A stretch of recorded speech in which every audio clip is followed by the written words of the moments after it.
Приоритетно место во програмата на Оделението за локален економски развој на општина Кочани за наредната 2015 година имаат доасфалтирањето на патот од селото Пантереј до селото Рајчани во должина од 2,5 километри за поврзување со селото Турско Рударе во општината Пробиштип.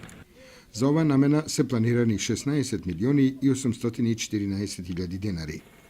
Се предлага и асфалтирање на патот од аеродромот до местноста викана Преслап, прва фаза, во должина од 1 километар и 300 метри, за што се планирани 13 милиони денари.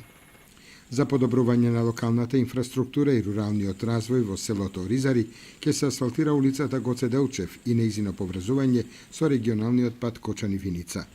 Во Ризари ќе се гради и армирано бетонски мост за поврзување со регионалниот пат во вредност од 3 милиони и 440 илјади денари.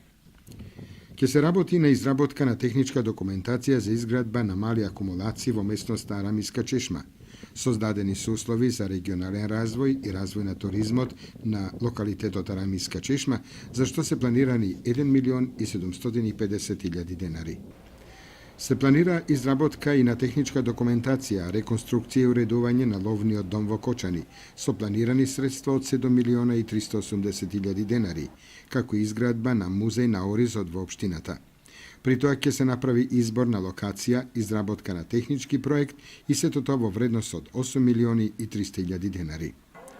Во предложените проекти на Оделението за локален економски развој се застапени и спроведувањето на мерките за енергетска ефикасност во комбинираната детска установа Павлина Велјанова, клон 2, 3 и 4, во основните училишта Кирил и Методиј, Малина Попиванова, во средното училиште Љупчо Сантов и зградата на општинската администрација.